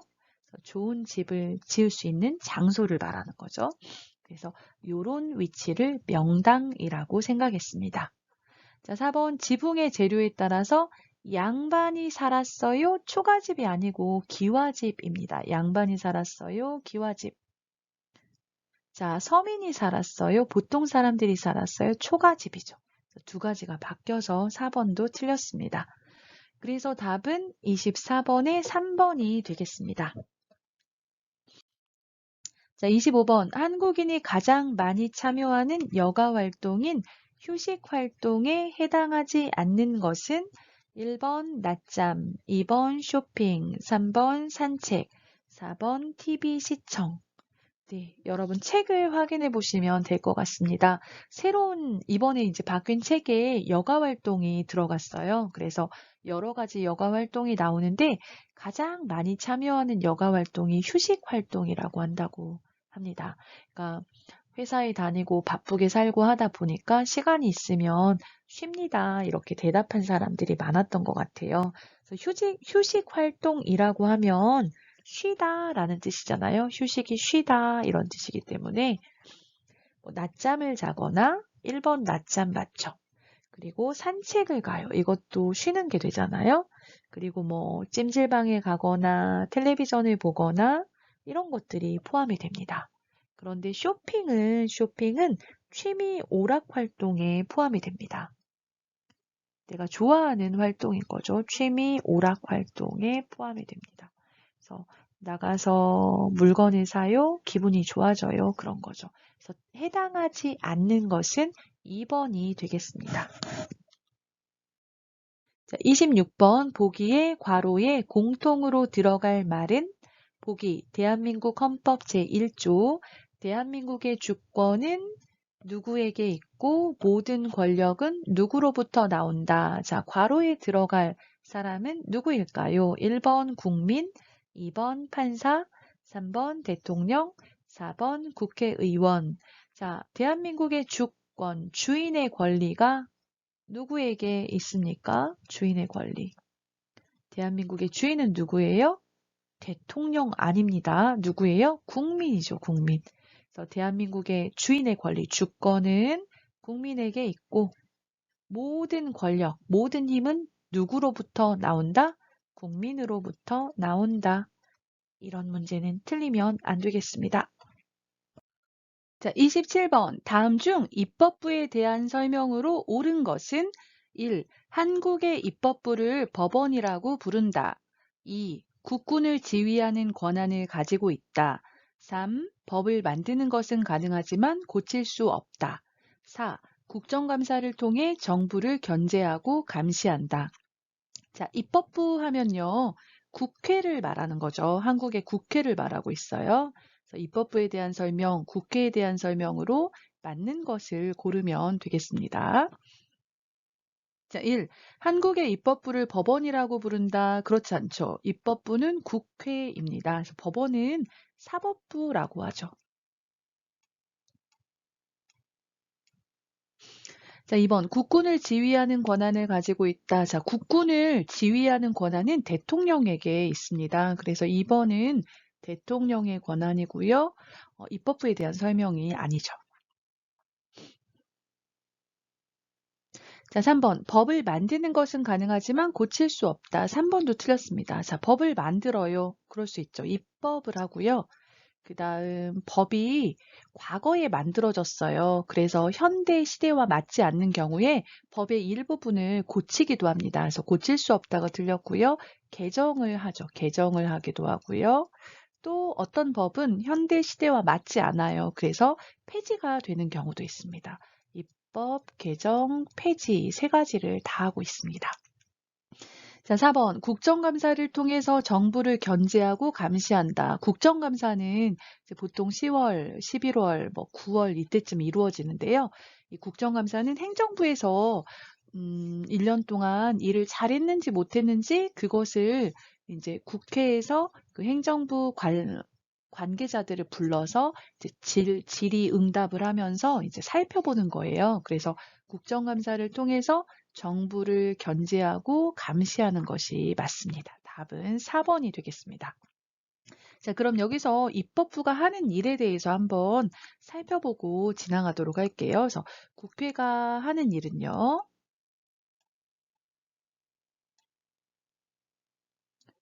가장 큰 것은 법을 만드는 일이죠. 그래서 법을 만들고요. 그리고 아까 설명한 것처럼 법이 뭔가 현대 시대와 맞지 않는 경우에는 고쳐요. 개정을 하고요. 그리고 또 잘못된 법은 폐지하기도 합니다. 그래서 법을 만들고 법을 고친다. 기억하시면 되겠고요. 자, 두 번째는 정부에서 예산안을 만들어요. 1년 동안 어디에 돈을 얼마나 쓸지를 정하는 걸 예산안이라고 하는데요. 국회에서 이 예산안을 보고 예산안을 검토를 해요. 어느 곳에 너무 돈이 많다, 재정이 많이 들어간다 하면 재정을 줄이고 또 어떤 분야에 필요한 것보다 재정이 너무 적다 그러면 재정을 늘리기도 합니다. 그래서 검토해서 예산안을 확정하는 일을 국회에서 하고 있습니다. 자, 그 다음 세 번째는 여기에 나온 것처럼 국정감사를 통해서 정부가 일을 잘했는지 못했는지 그걸 검사하는 거예요. 그래서 국정감사를 통해서 행정부를 견제하고 감시하는 역할을 합니다. 자, 이렇게 입법부가 하는 일이 세 가지가 있다. 기억하시면 되겠습니다. 자, 28번 한국의 일자리 상황에 대한 설명으로 옳은 것을 보기에서 모두 고른 것은 자, 보기 볼까요? 기억, 미국이나 유럽에 비해 실업률이 높은 편이다. 니은, 비정규직 노동자가 차지하는 비중이 커지고 있다. 디귿, 선진국에 비해 여성의 경제활동 참여 비율이 낮다. 리을, 실업에 대한 사회보장 제도가 선진국보다 잘 되어 있다. 자, 한국의 일자리 상황에 대한 설명으로 옳은 것을 보기에서 모두 고르세요 했어요. 자, 기억부터 한번 볼게요. 자, 기억, 미국이나 유럽에 비해 실업률이 높은 편이다 말했는데요. 자, 실업률 하면요. 일할 수 있는 인구 가운데서 실업자, 직장을 가지지 못한 사람, 실업자가 차지하는 비율을 말합니다. 일할 수 있는 사람 중에 직장이 없는 사람의 비율을 말하는 거죠. 그래서 실업률이 높을수록 좋지 않은 거죠. 자, 그런데 기억, 미국이나 유럽에 비해 실업률이 높은 편이다 말했는데요. 한국은 미국이나 유럽에 비해서 실업률이 낮게 나타나고 있습니다. 그래서 낮은 편이다고요. 틀렸어요. 자, 니은 비정규직 노동자가 차지하는 비중이 커지고 있다. 지금 현재 한국 사회를 보면요. 비정규직 노동자가 점점 증가하고 있습니다. 그래서 니은은 맞고요. 자, 비정규직 노동자 하면요. 정규직의 반대인데요. 정규직이 아니다 그런 뜻인데요. 정규직이라고 하면 보통 회사에 취직했을 때 60세 정도까지 정년이 보장이 돼요. 그리고 여러 가지 복지 제도라던가 이런 것들이 잘 되어 있죠. 그래서 똑같은 회사에서 일을 하더라도 정규직 노동자들은 대우가 좋고요. 비정규직 노동자들은 계약직이라던가 그러니까 짧은 기간 동안 일하기로 약속을 하고 취업을 한 경우에요. 그래서 여러 가지 복지 제도라던가 대우가 더 훨씬 열악한 편입니다. 그런데 한국 사회에서는 지금 비정규직 노동자가 점점 증가하고 있습니다. 자, 디귿, 선진국에 비해 여성의 경제활동 참여 비율이 낮다. 이것은 맞습니다. 한국에서는 이제 결혼한 후에 직장 생활을 할 의사가 없는 여성들이 많이 있습니다. 그래서 선진국보다는 여성이 이제 경제활동에 참여하는 비율이 낮게 나타나고 있습니다. 자, 리을, 실업에 대한 사회보장제도가 선진국보다 잘 되어 있다. 그렇지는 않죠. 한국에서 사회보장제도를 이제 구축해 가고 있지만 아직은 좀 부족한 편입니다. 그래서 답은 니은하고 디귿이 되겠습니다. 그럼 답은 2번이 되겠네요. 자, 29번. 개발원조위원회 회원국이면서 다른 나라로부터 원조를 받던 나라에서 원조를 주는 나라로 바뀐 첫 번째 사례로 꼽히는 나라는 1번 한국, 2번 미국, 3번 중국, 4번 베트남. 자, 개발원조위원회 회원국이다. 자, 개발원조위원회는요, OECD 경제협력개발기구 안에 들어있는 위원회입니다. 그래서 책에서는 DAC라고 말했는데요. OECD 안에 있는 위원회인데요. 여기에 가입한 회원국이면서 자, 다른 나라로부터 원조를 받던 나라, 원조하면 다른 나라의 도움을 받은 거죠. 원조를 받던 나라에서 지금은 원조를 주는 나라로 바뀌다. 도움을 주는 나라로 바뀐 첫 번째 사례로 꼽히는 나라. 외국에서 도움을 받다가 이제 다른 나라를 도와주는 나라가 되었어요. 어디일까요? 네, 1번의 한국이 맞습니다. 한국이 과거에는 6.25 전쟁을 겪으면서 경제가 무너지고 많은 나라의 도움을 받다가 한강의 기적, 50여 년 만에 빠르게 경제가 성장하면서 OECD에도 가입하게 되고 이제 경제적으로 어려운 다른 나라를 도와주는 나라가 되었죠. 그래서 29번의 답은 1번이 되겠습니다. 자, 30번. 대한민국에서 외국인의 기본적인 지위와 권리를 보장해 주는 기준이 되는 것은 1. 민법, 2. 형법, 3. 국제법, 4. 근로기준법. 몇 번일까요? 네, 답은 3번의 국제법이 되겠습니다. 자, 대한민국에서 외국인이 한국 사람이 아니고 외국인의 기본적인 지위와 권리를 보장해주는 기준을 말하는데요. 국제법이 기준이 되겠습니다. 외국인도 국적에 상관없이 인간이기 때문에 누려야 하는 기본적인 권리, 인권을 가지고 있어요. 그래서 한국에서도 인권이 보장이 되는데요. 이것은 한국 사람과 달리 국제법에 따라서 보장이 되고 있습니다. 자, 31번. 보기에 가나에 들어갈 말로 알맞은 것은 보기. 돈을 빌려줄 때는 돈을 빌려준 사람에게 가를 받는 것이 좋다. 또한 빌린 돈을 갚을 때에는 돈을 갚은 내용을 증명해주는 나를 받아야 한다. 가나 나에는 돈을 거래한 사람의 이름, 주소, 연락처, 원금과 이자, 거래한 날짜, 서명 등을 기록해야 된다. 자, 돈을 빌려주고 돈을 갚고 이럴 때 돈이 오갈 때는 여러분 말로도 계약을 할 수가 있지만 말로 하는 경우에는 상대방이 그 계약을 인정하지 않을 때 증명하는 것이 되게 어렵습니다. 그래서 서류를 받고 있죠. 자, 돈을 빌려줄 때 돈을 빌려준 사람에게 무엇을 받는 것이 좋다. 자, 돈을 빌려주었습니다. 증명하는 거예요. 뭐죠? 차용증이죠. 차용증. 그래서 1번, 3번 차용증이고요. 자, 또한 빌린 돈을 갚을 때에는 돈을 갚은 내용을 증명해주는 자, 돈을 갚았습니다. 증명해요. 돈을 받았습니다. 하고 써주죠. 그걸 뭐라고 해요? 영수증이라고 합니다. 영수증. 그래서 나에는 영수증이 들어가야 되겠네요. 자, 그래서 차용증이나 영수증에는 돈을 거래한 사람의 이름, 누가 누구에게, 주소, 연락처, 원금, 얼마를 빌려줬어요. 그리고 그 빌려준 돈에 대해서 이자를 얼마를 줄 거예요. 거래한 날짜와 서명 등을 기록해야 합니다. 그래서 답은 1번이 되겠습니다.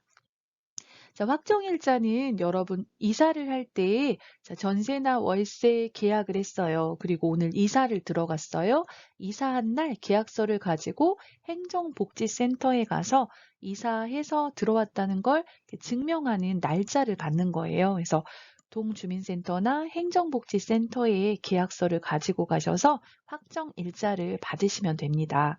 이 확정일자를 받아두시면 나중에 뭐 집주인이 경제적인 문제 때문에 집이 경매로 넘어가거나 그럴 때 나의 보증금을 먼저 받을 수 있는 조건이 되는 거죠. 그래서 확정일자도 우리 책에 나오니까 여러분 알아두시는 게 좋을 것 같습니다.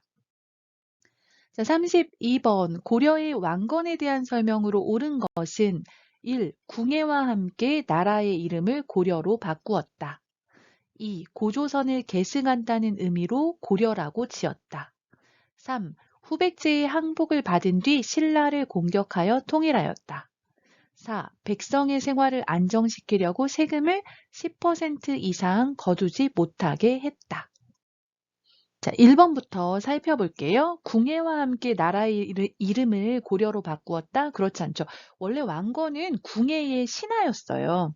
그런데 궁예를 몰아내고 그 다음에 이름을 고려로 바꾸었습니다. 그래서 궁예와 함께 아니고 궁예를 몰아낸 후에 이제 왕건이 이름을 고려라고 바꾸었죠. 후 고구려였었는데 고려라고 바꾸었습니다. 자, 2번. 고조선을 계승한다는 의미로 고려라고 지었다. 고조선이 아니고요. 고구려죠. 고구려를 계승한다는 의미로 려를 빼고 고려라고 지었습니다. 자, 3번. 후백제의 항복을 받은 뒤 신라를 공격하여 통일하였다. 이렇게 썼는데요. 이게 아니고요. 신라의 항복을 받은 후 후백제를 공격하여 순서가 바뀌었네요. 후백제를 공격하여 통일을 하였다가 맞습니다. 자, 왕건은 백성의 생활을 안정시키려고 세금을 10% 이상 거두지 못하게 했습니다. 답은 4번이 맞습니다. 뭐 전쟁과 여러 가지로 백성들의 생활이 이제 힘들어졌는데요. 과거에는 10% 이상 세금을 거두었었나 봐요. 근데 왕건은 세금을 거둘 때 10% 이상은 거두지 못하도록 했다고 합니다.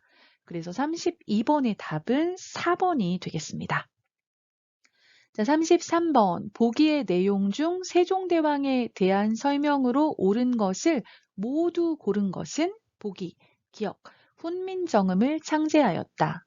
니은, 거북선을 만들어 일본군을 막았다. 디귿, 나라를 다스리는 법전인 경국대전을 완성하였다. 리을, 과학기술을 발전시켜 농사를 잘 지을 수 있게 하였다. 자, 한번 살펴볼까요? 세종대왕 하면 조선의 왕인데요. 한국 사람들이 가장 훌륭한 왕이다 생각하는 왕입니다. 자, 세종대왕의 업적 중에 중요한 게 한글, 훈민정음을 만든 거죠. 그래서 기억은 맞습니다. 훈민정음을 창제하였다. 니은, 거북선을 만들어 일본군을 막았다. 이건 세종대왕의 업적이 아니고 누구예요? 이순신 장군의 업적이죠.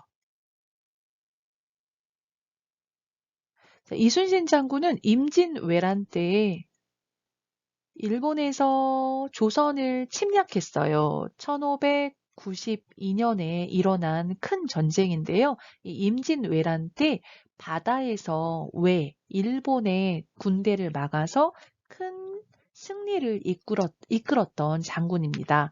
이순신 장군이 거북선을 만들어서 일본군을 막았죠. 근데 이것은 세종대왕에 대한 설명은 아니죠. 자, 디귿, 나라를 다스리는 법전인 경국대전을 완성하였다. 이것도 세종대왕의 업적이 아니고요. 9번째 왕이었던 성종의 업적입니다. 자, 리을, 과학기술을 발전시켜 농사를 잘 지을 수 있게 하였다. 리을이 맞습니다.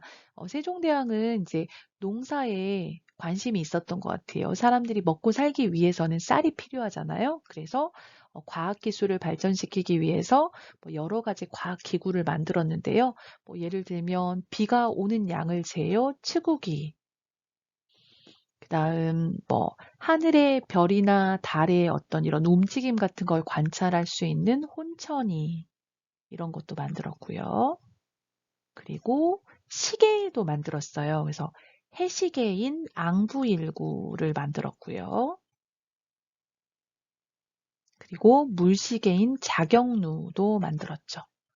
그래서 과학기술의 발전에도 되게 관심이 많았던 왕으로 기억하시면 되겠습니다.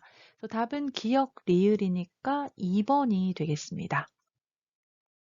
34번. 보기에 해당하는 지역에 대한 설명으로 옳지 않은 것은 보기 부석사, 석굴암과 불국사, 도산서원과 하회마을. 자, 1번. 이 지역에 위치한 창녕 우포늪은 국내 최대의 자연 늪지이다. 2번. 이 지역은 대구광역시, 울산광역시, 부산광역시를 포함하고 있다. 3번. 이 지역은 한국의 중앙부 동쪽에 위치하고 있으며 눈이 많이 온다. 4번 이 지역에는 이순신 장군의 승리를 기념하기 위한 한산대첩 축제가 있다. 자, 지리 문제인데요.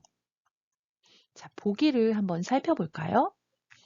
자, 부석사. 부석사는 경북 영주에 있습니다. 자, 석굴암과 불국사는 경상북도 경주에 있죠. 그리고 도산서원과 하회마을도 경북 안동에 있습니다. 경상북도 안동에 위치해 있습니다. 자, 보면 모두 경상도에 있는 지역이죠. 그래서 보시면 경상 지역에 대한 설명으로 옳지 않은 것을 고르시면 되겠습니다. 자, 1번. 이 지역에 위치한 창녕 우포늪은, 자, 창녕 우포늪은 경상 지역에 있습니다. 국내 최대의 자연 늪지이다. 맞죠? 자, 이 지역에 대구광역시, 울산광역시, 부산광역시를 포함한다. 대구, 울산, 부산은 경상도에 있는 광역시예요. 맞죠? 자, 이 지역은 한국의 중앙부 동쪽에 위치하고 있으며 눈이 많이 온다.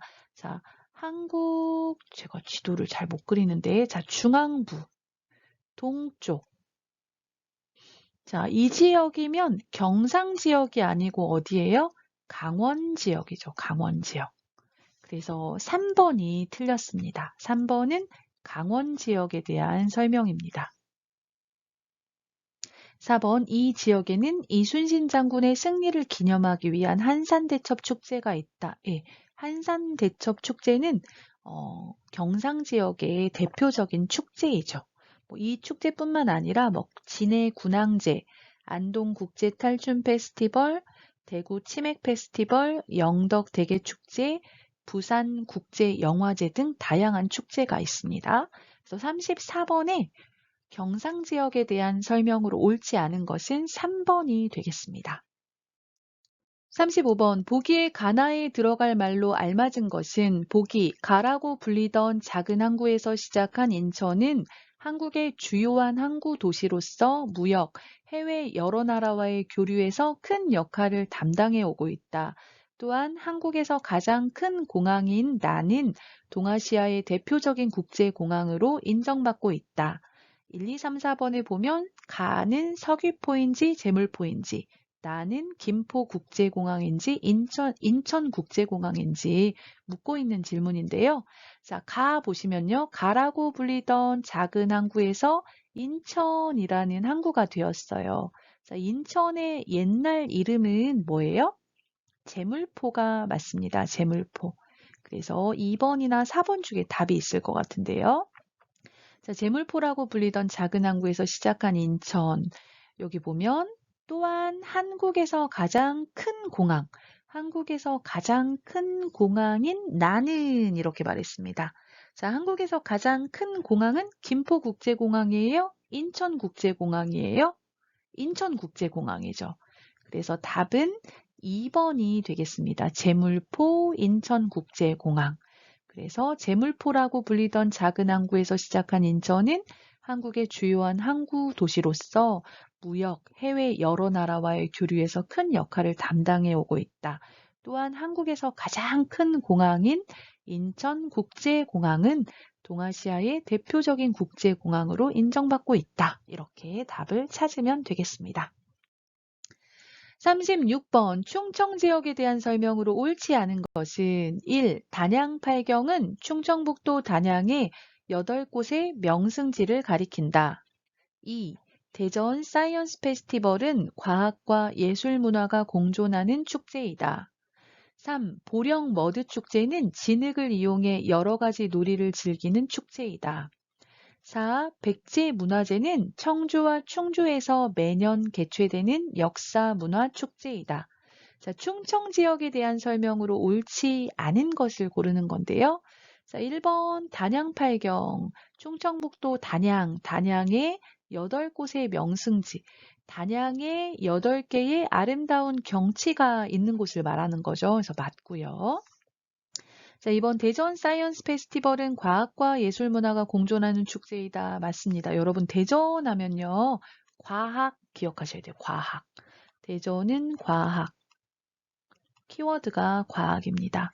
그래서 사이언스 페스티벌 축제 이름도 보면 사이언스, 과학이 들어가 있죠. 그래서 과학이 중요하다 기억하시면 되겠고요. 3번 보령 머드 축제는 진흙을 이용해서 머드가 진흙이잖아요. 진흙을 이용해 여러 가지 놀이를 즐기는 축제이다. 네. 머드 축제에 가면 뭐 머드 씨름 대회도 있고 머드 미끄럼틀 타기도 있고 여러 가지 놀이가 있다고 합니다. 자, 4번 백제문화제는 청주와 충주에서 매년 개최되는 역사 문화 축제이다.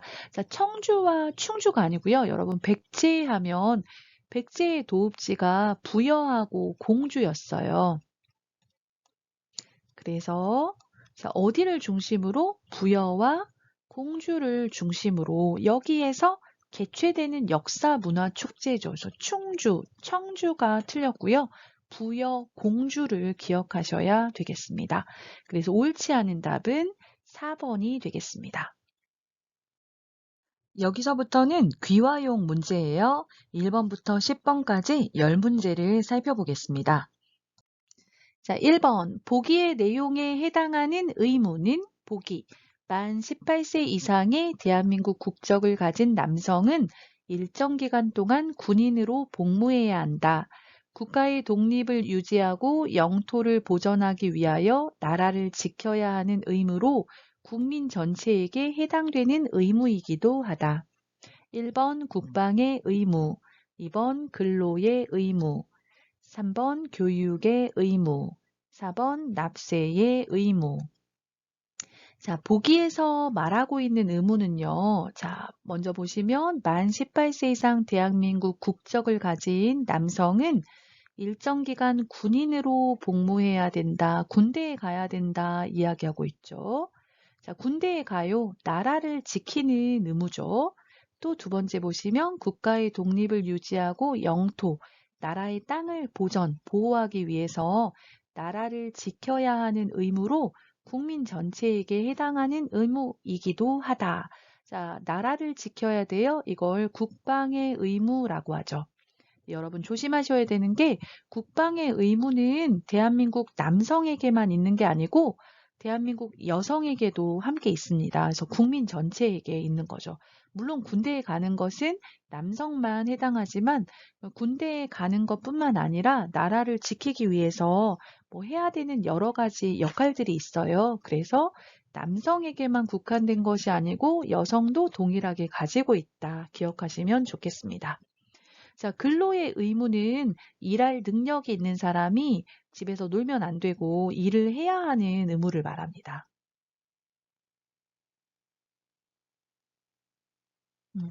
일을 해야 한다. 그런 얘기고요. 교육의 의무는 이제 부모의 경우 자기 자녀를 교육을 받게 할 의무가 있습니다.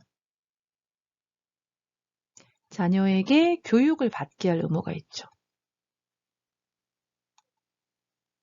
그래서 여러분 우리 교육 파트에서 의무 교육을 배웠어요. 그래서 초등학교 6년 그리고 중학교 3년에서 최소 9년 동안 의무적으로 교육을 시키도록 하고 있어요. 부모에게 있는 의무죠. 그래서 자녀에게 교육을 받게 할 의무, 교육의 의무가 있습니다.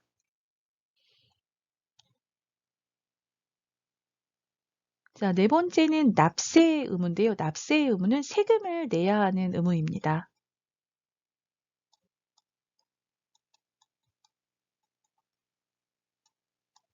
그래서 한국 국민은 세금을 내야 하죠. 자, 이렇게 국방의 의무, 근로의 의무, 교육의 의무, 납세의 의무, 네 가지의 의무가 있다. 기억하시고요. 말하기에도 나올 수 있는 문제이기도 합니다. 자, 2번. 보기의 내용에 공통적으로 해당하는 것은 보기 금강산 관광, UN 동시 가입, 남북 정상회담. 1번 전쟁 후 평화협정이 체결되어 한반도의 전쟁이 끝났다. 2번 남과 북은 긴장과 갈등을 유지하며 서로 대립하고 있다. 3번 남북 관계를 발전시키며 평화와 통일을 향해 나아가고 있다. 4번 남북 관계는 북한의 핵 문제 등으로 여전히 어려움을 겪고 있다. 자, 남한과 북한의 관계에 대해서 보기에서 말하는 내용이 어떤 것을 의미하는지 물어보는 문제인데요. 네, 남한과 북한은 갈등을 하면서 오기도 하고요. 또 때로는 이제 관계가 좋아져서 화해 모드를 유지하기도 하죠. 자, 근데 보기에 나오는 거 보시면요. 금강산 관광, 남한 사람들이 북한의 금강산에 여행을 갔었어요. 그리고 UN 동시 가입, 이거는 1991년에 있었는데요. 북한하고 남한이 함께 가입을 했었습니다. 그리고 남북 정상회담, 여러 차례 남북 정상회담이 있었죠. 2000년, 그리고 2007년, 그리고 2018년에서 여러 차례의 남북 정상회담이 있었는데요. 자, 세 가지 사건을 보면 남한과 북한의 관계가 좋아진 모습을 볼 수가 있어요. 그럼 답을 한번 살펴보겠습니다. 자, 전쟁 후 평화협정이 체결되어 한반도의 전쟁이 끝났다. 아직 평화협정이 체결되지 않았습니다. 정전협정이라고 하죠. 전쟁을 잠깐 멈춘다. 이런 의미죠. 정전협정이 체결된 상태이고요.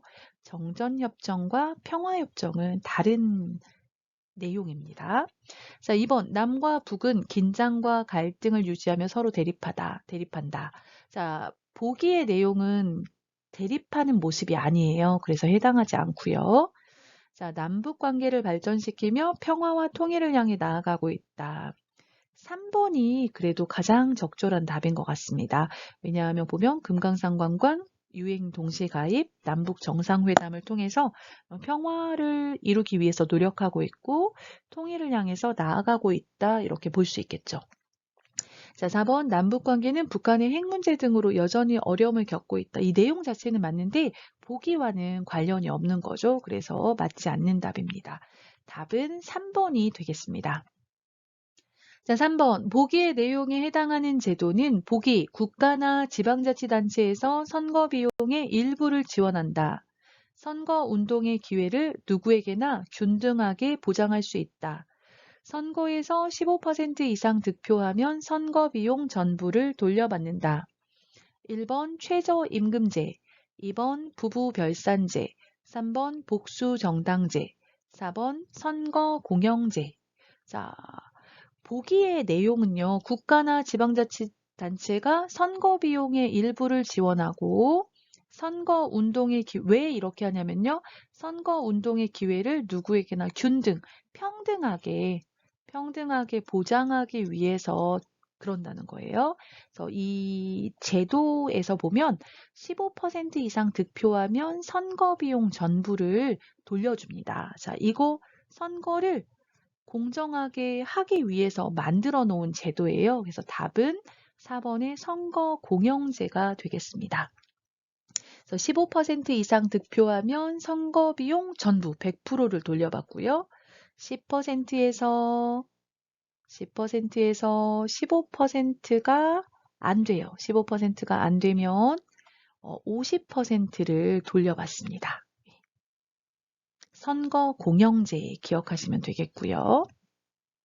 자, 최저임금제는 이제 회사에 취직할 때 근로 계약을 맺을 때 임금을 자유롭게 정할 수 있는데 너무 적게 임금을 정하는 경우에 생활을 할 수가 없어요. 그래서 두 사람의 계약에 의해서 임금을 정할 수 있지만 최소한의 이 정도의 임금은 받아야 된다 해서 매년 최저임금이 얼마인지 발표를 하고 있어요. 그래서 1시간에 올해 같은 경우는 8,720원 이런 거죠. 그래서 최저임금을 결정하고 있습니다. 최저임금제입니다.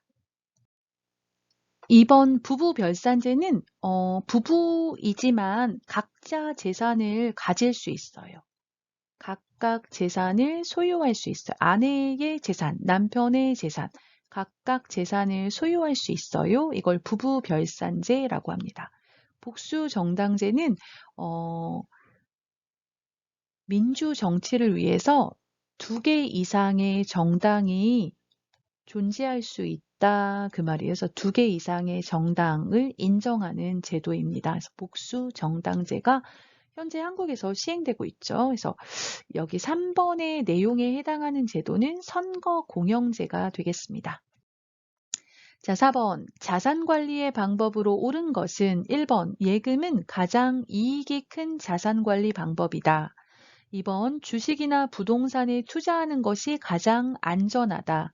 3번. 주식은 채권보다 수익은 낮지만 좀 더 안전한 투자 방법이다.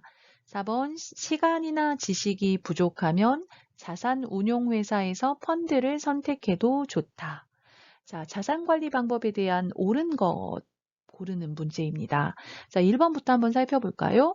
예금은 가장 이익이 큰 자산 관리 방법이다. 이익은 크지 않아요. 예금은 그냥 가장 안전한 자산 관리 방법이죠.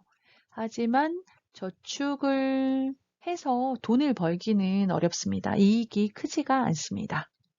자, 2번 주식이나 부동산에 투자하는 것이 가장 안전하다. 그렇지 않죠. 위험하죠. 주식 같은 경우는 오르지 않고 내릴 수도 있어요. 그래서 가장 안전하다 말할 수 없습니다. 가장 안전한 방법은 예금이죠. 예금. 자, 3번 주식은 채권보다 수익은 낮지만 좀 더 안전한 투자 방법이다. 이거 두 가지가 바뀌었어요. 채권이 주식보다 수익이 낮지만 조금 더 안전한 방법이고요.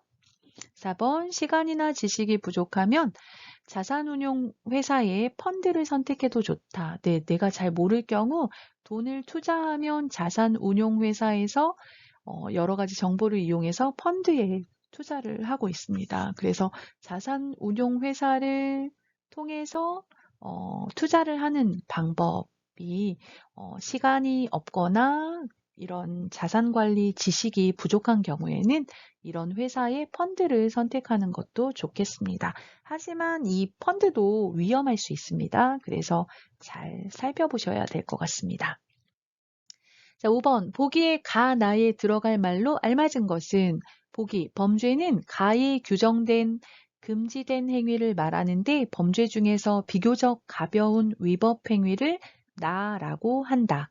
가에 규정된 나에는 무임승차, 새치기, 무전취식, 금연장소에서 흡연 등이 대표적인 것이다. 자, 가와 나에 어떤 것이 들어가는지 찾는 건데요. 자, 범죄하면 어떤 법에 규정이 되어 있습니까? 민법이에요? 형법이에요? 형법이죠, 형법. 그래서 2번이나 3번이 정답이 될 것 같은데요. 자, 범죄는 형법에 규정된, 금지된 행위를 말한다. 형법은 범죄와 그 범죄에 대한 처벌, 형벌에 대해서 말하고 있어요. 그래서 형법이고요. 자, 범죄 중에서 비교적 가벼운 위법 행위, 비교적 가벼운 위법 행위예요. 좀 우리가 생활하면서 쉽게 저지를 수 있는 중대하지 않은 가벼운 위법 행위를 뭐라고 해요? 경범죄라고 하죠. 경범죄. 그래서 답은 3번의 형법 경범죄가 되겠습니다. 자, 이런 경범죄에는 무임승차, 돈을 내지 않고 버스나 지하철을 타요. 돈을 내지 않고 버스나 지하철을 타요. 무임승차. 새치기, 줄을 서야 되는데 줄을 서지 않고 중간에 끼어들어요. 무전취식, 돈을 내지 않고 식당에서 밥을 먹어요. 밥을 먹고 돈을 내지 않아요. 자, 금연장소에서 흡연, 담배를 피워요. 이런 것들은 경범죄에 해당되어서 처벌을 받을 수가 있습니다. 자, 6번. 보기의 내용에 해당하는 권리는 보기, 성별, 종교, 인종, 직업 등 어떠한 이유로든 부당하게 차별받지 않을 권리이다. 모든 국민은 이유 없이 특권을 누리거나 불이익을 받지 않는다. 모든 사람에게 기회를 균등하게 주어야 하지만 개인의 능력이나 기여 정도를 고려하여 그에 맞게 대우한다. 자, 대한민국 국민이 가지고 있는 권리에 대해서 물어보는 문제인데요. 자, 보시면 성별, 종교, 인종, 직업 등 어떠한 이유로도 부당하게 차별받지 않는다, 차별을 받지 않는다 하면 평등권이에요. 평등권. 모두 똑같이, 동일하게. 여기 또 두 번째 줄 보시면 기회를 균등하게 주어야 한다 말했어요. 그래서 기회를 똑같이 줘야 한다. 하지만 무조건 똑같이는 아니고요. 개인의 능력이나 기여 정도를 고려해서 기여 정도가 많은 경우에는 그에 맞게 대우할 수 있습니다. 그래서 차별받지 않을 권리 하면 평등권이 되겠습니다. 자, 자유권은 자유를 제한받지 않을 권리예요. 자유를 제한받지 않을 권리 또는 자유를 침해받지 않을 권리를 말합니다. 국가기관이 국가 권력에 의해서 개인의 자유가 침해받지 않을 권리를 자유권이라고 하고요. 사회권은 인간다운 생활을 할 수 있는 최소한의 수준을 보장받을 권리를 말해요. 그래서 이 사회권은 복지제도하고 관계가 있습니다. 복지제도나 사회보장보험 이런 것들과 관계가 있어요. 그래서 최소한의 인간다운 삶을 보장받을 권리, 그래서 뭐 교육을 받을 권리, 또는 뭐 깨끗한 환경에서 살 권리, 뭐 이런 것들도 있고요. 경제적으로 어려운 경우에 그 공공 부조를 해주잖아요. 그런 것들이 사회권에 해당이 됩니다. 자, 참정권은 정치에 참여할 권리를 말해요. 그래서 뭐 투표를 할 수 있는 선거권, 이거 참정권이고요. 뭐 선거에 출마할 수 있어요. 이런 것도 참정권으로 보시면 되겠습니다. 자, 여기에 하나 더 있죠. 뭐가 있나요? 청구권이 있습니다. 자, 청구권은 자유권, 사회권, 참정권, 평등권이 침해를 당했을 때 국가를 상대로 일정한 요구를 할 수 있는 권리입니다. 나의 권리가 침해가 되었는데 이 문제를 해결해달라. 그러니까 재판을 신청할 수 있고 또 국가에게 일정한 요구를 할 수 있는 권리를 청구권이라고 합니다.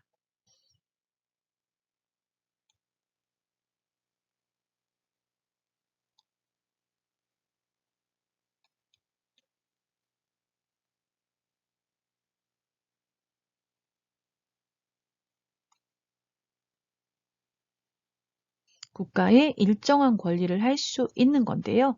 예를 들면 재판을 신청할 수가 있습니다. 이렇게 해서 5개의 권리가 있다 보시면 되겠습니다.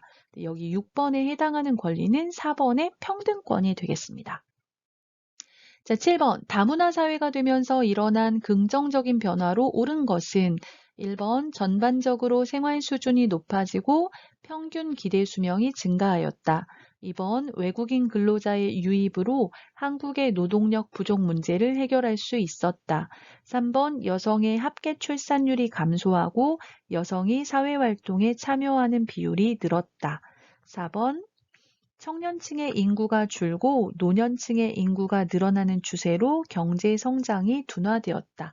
자, 다문화 사회의 긍정적인 변화 고르기인데요. 자, 다문화 사회가 되면서 보면 외국인 근로자가 한국에 많이 들어오게 되었어요. 그렇죠? 그래서 외국인 근로자의 들어오다. 유입으로 한국의 노동력 부족 문제가 해결되었다. 2번이 정답이 되겠습니다. 이제 한국 사회의 변화하면요. 저출산, 고령화, 다문화 사회 3가지 키워드를 볼 수가 있겠습니다.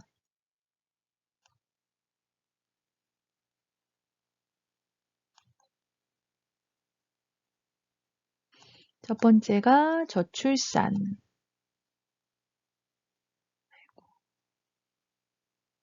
두 번째가 고령화. 세 번째가 다문화 사회. 이렇게 3가지 키워드로 볼 수가 있는데요. 자, 전반적으로 생활 수준이 높아지고 평균 기대 수명이 증가하였다. 이건 고령화 현상을 이제 설명하는 거고요. 자, 여성의 합계 출산율이 감소하고 여성이 사회활동에 참여하는 비율이 늘었다. 자, 이거는 저출산에 대한 설명이고요. 청년층의 인구가 줄고 노년층의 인구가 늘어나는 추세로 경제 성장이 둔화되었다. 자, 저출산이 이루어지고 고령화가 이루어지면 이렇게 이제 청년층의 인구가 줄어들고 노년층의 인구가 늘어나겠죠. 그래서 4번은 이제 저출산과 고령화 문제가 같이 이제 나온 것이고요. 자, 여기 7번에서는 보면 다문화 사회 했으니까요. 뭐 결혼 이민자가 늘어났어요. 외국인 근로자가 늘어났어요. 유학생이 늘고 있어요. 이제 그게 다문화 사회에 대한 거죠. 그래서 외국인 근로자의 유입으로 한국의 노동력 문제가 많이 해결되고 있다, 해결할 수 있었다. 이게 정답이 되겠습니다. 1회 문제를 전체를 살펴보아서 꽤 긴 시간이었는데요. 끝까지 들어주셔서 감사하고요. 도움이 되었다면 좋아요와 구독 눌러주는 거 잊지 마세요. 다음에 또 찾아뵙도록 하겠습니다.